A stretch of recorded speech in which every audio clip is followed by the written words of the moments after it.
નમસ્તે.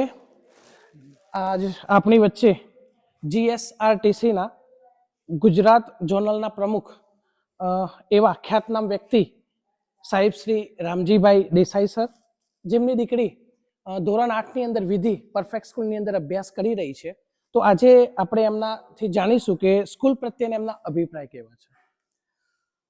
આમ તો સ્કૂલની વાત કરું તો લગભગ 2-1 વર્ષથી મારા બાળકો પરફેક્ટ સ્કૂલમાં સ્ટડી. સવારે મારો દીકરો રાજવીર અને મારી દીકરી વિધિ આ બંને સવારે ઉઠીને સૌ પ્રથમ તો પહેલાં મને પગે લાગી અને બિલકુલ વંદન કરે છે અને સ્કૂલે જતી વખત પણ ખૂબ લાડ કરે છે અને એકદમ જે કહેવાય કે આ બાળકોને આ સ્કૂલ સુધી જવાથી બાળકોની અંદર જે એકદમ જોરદાર ચેન્જીસ જે મેં માર્ક કર્યું એક વાલી તરીકે, તો એ હું ચોક્કસપણે કહું કે આ સ્કૂલ થકી જ બાળકોની અંદર આ એક માહોલ જોવા મળ્યો છે.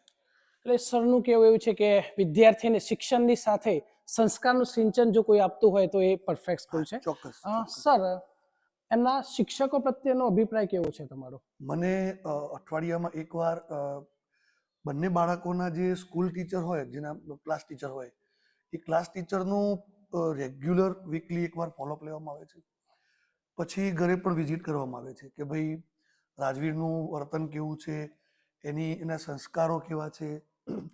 ઓલમોસ્ટ એક વાલી તરીકે જે બાળકોની મા બાપ તરીકે આપણે જે કેર લઈએ છીએ એના કરતો પણ સવિશેષ જો કોઈ ચિંતા કરતું હોય તો એ 100% આપનું એક ફાઉન્ડેશન અથવા તો આપનું એક સ્કૂલ છે અને એ મેં માર્ક કર્યું.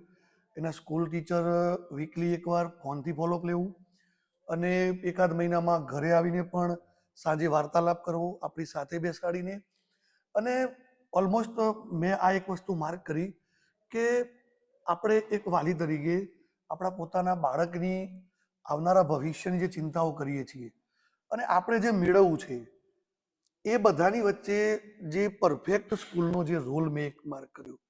તો ઓલવેઝ હું એવું કહું કે એક વેપારી તરીકે વાત ન કરી શકાય, પણ આપણા બાળકની આપણાથી સવિશેષ જો કોઈ ચિંતા કરતું હોય તો તે એક તમારું કેમ્પસ છે. અને હું મારા અનુભવ પ્રમાણેની વાત કરું કે જે બાળકો પ્રત્યેનું જે તમારું જે કેર છે, તો એક તો તમારી એક એપ, બીજા નંબરમાં બાળકને જ્યારે અમે સવારે સ્કૂલ બસ માટે મૂકવા જઈએ છીએ તો એક તો એ તમારું જે જીપીએસ સેટ કરેલું છે કે જે હું એસટીમાં જોબ કરું છું અને હું ક્લેરિકલ જોબમાં નોકરી કરું છું, સાથે સાથે એસટી યુનિયનના પ્રમુખ તરીકેની પણ એક સેવા આપી રહ્યો છું છેલ્લા 15 વર્ષથી.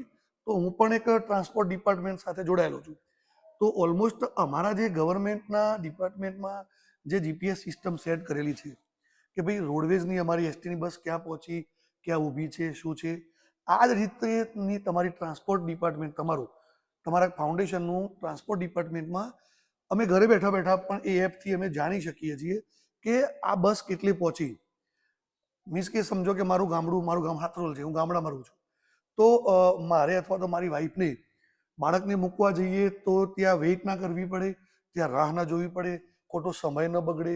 એ પ્રમાણેની તમારી જે સિસ્ટમ એ રિયલમાં અમે તમને એપ્રિશિએટ કરીએ છીએ. 100% અમે તમને આ બાબતે એટલા માટે કહીએ કે આ બધી બાબતમાં તમે દરેક બાબતને કનેક્ટેડ છો, દરેક બાબતને તમે આવરી લીધી કે વાલીનો સમય બચે. બીજા નંબરમાં કે અમારું બાળક કેટલે પહોંચ્યું છે એ પણ અમે તમારા એપ થકી અમે જાણી શકીએ છીએ. અને તમારા ડ્રાઈવરો પણ એમાંથી તમારે લગભગ એક ડ્રાઈવર તો અત્યારે હાલ જે એસટીમાં જે ભરતી થઈ એમાં એક તો ભાઈ અમારા ડિપાર્ટમેન્ટમાં લાગ્યા છે. એટલે હું એવું નથી કહેતો કે અમારી ભરતી પ્રક્રિયામાંથી જે વ્યક્તિ પાર ઉતરે એવા તમારા ડ્રાઈવરો છે, કેમ કે અમારી પ્રક્રિયા બહુ જ હેવી છે, લેન્ધી પ્રક્રિયામાંથી પાર થવાનું હોય. તો એક અમારા રૂટના ડ્રાઈવર હમણાં લગભગ ડ્રાઈવરમાં તમારું પોસ્ટિંગ પામ્યા.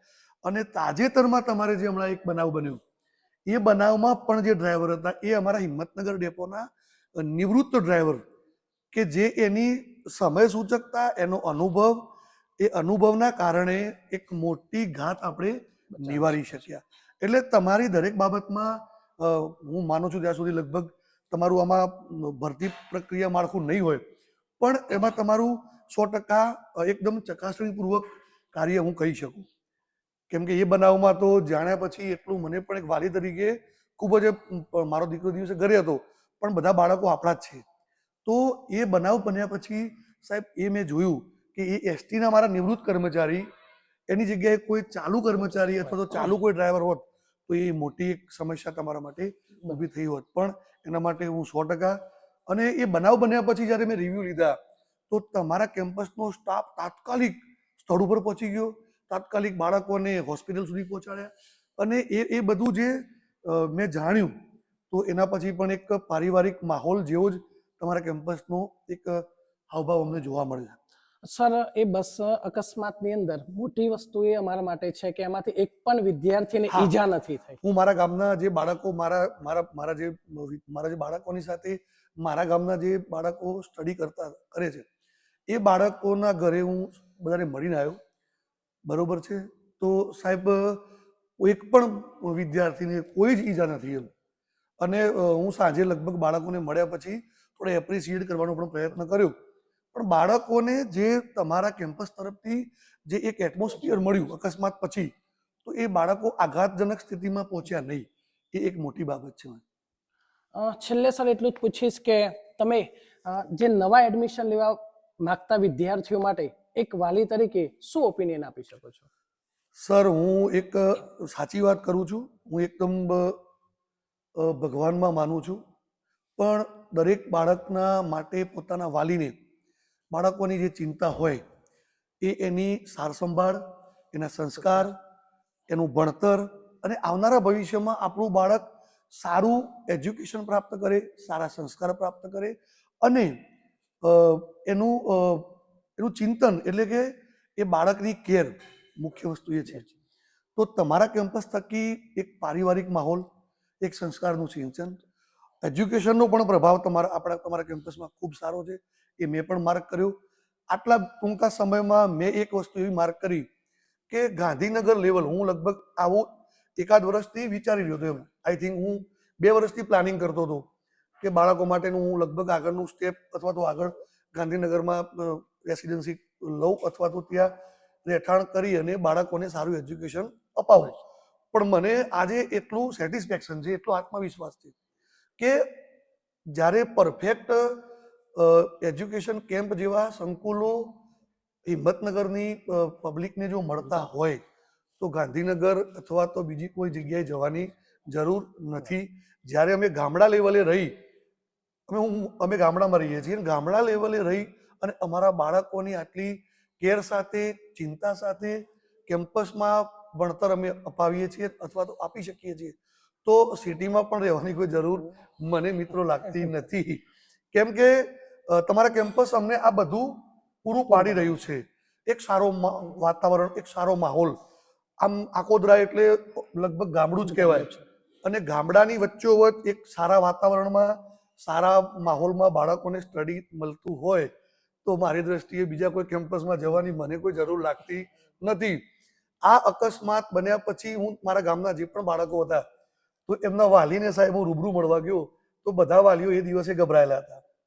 પણ તમારા કેમ્પસ સાથેનું બાળકોનું જે જોડાણ હતું તો એ બાળકોના જોડાણના કારણે એ વાલીઓ અથવા વિદ્યાર્થીઓ એવું એકદમ ખુલ્લા મને કબૂલ્યું કે ભલે અકસ્માત તો એક ભાગ્યની બાબતો છે, વિધિનું વિધાન કોઈ સાહેબ ટાળી શકતું નથી અને દરેકના ભાગ્યમાં અગાઉથી ભગવાને નક્કી કરેલા જે આપણા જે પોઈન્ટ છે અથવા તો જે બનાવો છે એ બનવાના છે. પણ આ બન્યા પછી વાલીઓની અંદર એક ગભરામણ, ડર તો મેં જોવા મળ્યો. પણ એની સાથે સાથે તમારા કેમ્પસનું એક જોડાણ એવું છે કે જે જોડાણે વાલીઓને અથવા વિદ્યાર્થીને પકડી રાખ્યા કે નહીં અમારે તો પરફેક્ટમાં જ સ્ટડી કરવું છે. તો આ તબક્કે હું તમારા કેમ્પસનો અને તમારા બધા જ ટીચર્સ, તમારા જે બાળકોનું જે મારા બાળકોના જે ક્લાસ ટીચર છે, તમારું ફાઉન્ડેશન, તમારું કેમ્પસ અને તમારા બધા જ તમારા આચાર્યશ્રી પણ ખૂબ જ હોનેસ્ટ, પ્રામાણિક, ઓલ ટીમ, એકલા આચાર્યશ્રી નહીં, તમારા રિસેપ્શન ઉપર જે બહેનો કામ કરે છે, ઓલમોસ્ટ તમારા બધો સ્ટાફ પટાવાળાથી લઈ અને તમામ ઓફિસર સુધી બધા જ વ્યક્તિઓ જ્યારે કેમ્પસમાં આપણે પ્રવેશીએ છીએ તો રિયલમાં એક પરફેક્ટ સ્કૂલ, એક મંદિર સ્વરૂપ, દિવ્યમાન મંદિર સ્વરૂપનું એક આભાસ પ્રગટ કરી અને ત્યાંથી અમે બહાર આવીએ છીએ. મિત્રો, આ તબક્કે તમે એક વાલી તરીકે મારા ઘરે પધાર્યા અને મને તમારા લાયક ગણી અને મારા રિવ્યુ મેળવવાનો પ્રયત્ન કર્યો એ બદલ હું તમારો બધાનો આભાર વ્યક્ત કરું છું. જય હિન્દ, જય ભારત. બોલો સર, બીજું? થેન્ક યુ સર, તમે જે તમારો કિંમતી સમય નહીં. એક perfect વાલી school છીએ તો યાર opinion આ તો હોય જ એમ. તરીકે અને આપ્યો. રિયલમાં અમે ઘરનો માહોલ બાળકોમાં રિયલમાં સવારે બાળક જતી વખતે પણ પગે લાગી અને પાછું બાળક પગે લાગ્યા પછી પાછું એવું પણ કહેવાનું કે મારા ક્લાસ ટીચરનો ફોન આવે તો પપ્પા કહેજો કે મેં તમને જય શ્રી કૃષ્ણ કીધું. અને આધ્યાત્મિક માહોલ તો રિયલમાં ક્રિએટિવ થયો બાળકો જરૂરી છે. અને એ તો મેં માર્ક કર્યું 100%. અને સાચાને સાચું કહેવું એમાં કઈ ખોટી વસ્તુ નથી. હું તો બહુ સ્પષ્ટ વક્તા છું, ખોટું જ બોલતો, પણ રિયલમાં જે અમે મેળવીએ છીએ તો એ અમારે એ તો કહેવું જ પડે એમ. બરોબર? Thank you okay, thank you so much. Okay. આભાર.